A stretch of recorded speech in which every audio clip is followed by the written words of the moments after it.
Hey guys, this is Chris from RunninGun. I know you see us doing all this high-speed stuff on YouTube and whatnot, but I wanted to get down to the basics of where we should all start. The first thing you really need to look at when you're shooting is what firearm you're shooting. One thing I get asked a lot from all kinds of people is which firearm should I get?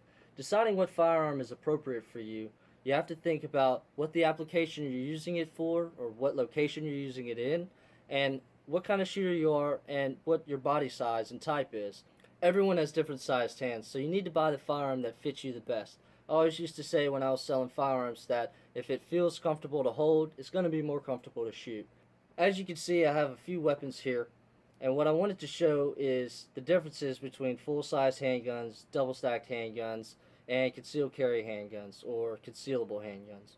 So as you can see, I have a Glock here, Springfield, a Smith & Wesson, and even a Taurus. And I want to discuss the differences between them and what would be the most appropriate size-wise and fit-wise for you. One major aspect of picking out your first firearm is what caliber you should go with. The debate between 9mm, 40, and 45 is an endless debate that no one's ever going to win. But one thing to consider is if you're a weaker shooter or a newer shooter, you may want to start off with a smaller caliber. A lot of people recommend grabbing a 22 and starting people off with that because then you don't have to worry about your recoil. You don't have to worry about it intimidating the shooter. And I find that's really good advice. One of the keys to starting someone off into the shooting world is that they're comfortable with what they're doing. Firearms can be pretty intimidating, and it's a pretty masculine kind of sport, but they shouldn't be afraid of that. Firearms are simply tools. They're tools of self-defense, and picking the appropriate tool is very important. And when you are ready to go to a full-size caliber, 380, 9mm, 40 caliber, or 45, it's going to come up to preference. I prefer 9mm, and that's because the follow-up shots are faster, and with the modern technology in firearm ammunition, your 9mm can cause a lot of damage, and it should be sufficient for any self-defense application. Of course, the choice of caliber is always going to be left up to the shooter. You kind of have to decide on what your application is going to be. If it's a home protection or even a vehicle protection firearm, odds are you're not trying to conceal it, or you're not worrying about concealing it, and you're not worrying about how much it's printing on the body and whatnot.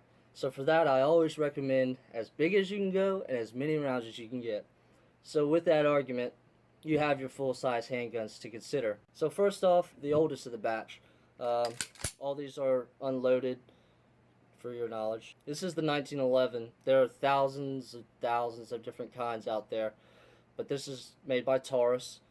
It's a steel frame and a steel slide, so it's a very heavy weapon, just as they designed it back in 1909, I believe. One thing, main feature as far as how it fits the person, aside from the weight, is the fact that it's a single stack magazine. You can see how thin it is. It is chambered in 45, so it's a little bit thicker than a 9mm single stack would be.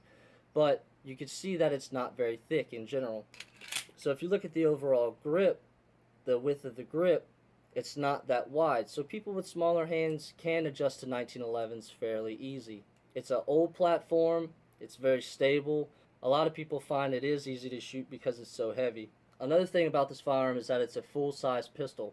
What I mean by that is it's not really something that's concealable easily. It has a 5-inch barrel and what you would call a full capacity magazine or a standard capacity magazine. It has 8 rounds of 45 plus 1 in the chamber. So you're looking at a much longer grip. The thing to consider when it comes to grip size and barrel length is when you are talking about concealed carrying, you have to take into consideration how easy it is to conceal. This, having such a long barrel, would be hard to go down the pants, and having such a long grip would silhouette very easily depending on your mode of carry. The next firearm I'm going to go over is a Smith & Wesson M&P 9. This is also considered a full-size weapon from Smith & Wesson. Just so you know, it is unloaded as well. This has a 4 1/4 inch barrel. I have a little bit longer barrel. It's a threaded barrel for accessories. You can see it looks a lot different because it's kind of decked out. It has the threaded barrel, a actual optic, and a light for low light, no light conditions. But what I wanted to point out with this firearm was that you can see that the magazine is a lot thicker. When you're comparing these two magazines, you could tell that this one's a lot fatter than this one. And the reason that is because this is what you call a double stacked magazine. What that means is as the rounds go into the magazine, they're staggered as you feed them in. so you can fit a higher capacity into them. This one, for instance, is a 17 round magazine versus what we talked about earlier, an 8 round magazine. So you have a lot more rounds, and granted, these are two different calibers, but that rule of thumb always applies. The double stack magazine will have a higher capacity, and that's one thing to take into consideration if that's what you're after when you're purchasing a firearm. Continuing with the Smith & Wesson, it is a full-size grip. That means you have a nice positive grip on the entire handgun, and we'll get into that on the concealed carry options here. Now, if your objective is to conceal carry, you have to look at alternative options. I have here two concealed carry pieces, one from Glock, one from Springfield, both chambered in .45, but they're slightly different. This is the Glock Model 30. It is a double-stacked magazine, just as we talked about with the Smith & Wesson. One thing to notice is that the grip is very short. This is what you get when you talk about concealed carry options. You have a very short grip. Now, one thing that manufacturers have done is they've taken their magazines and given you a little bit more capacity while at the same time extending that grip to where you have the real estate for your pinky to hang on, giving you nearly a full-size grip and a much more controllable weapon. Moving on, we have a Springfield.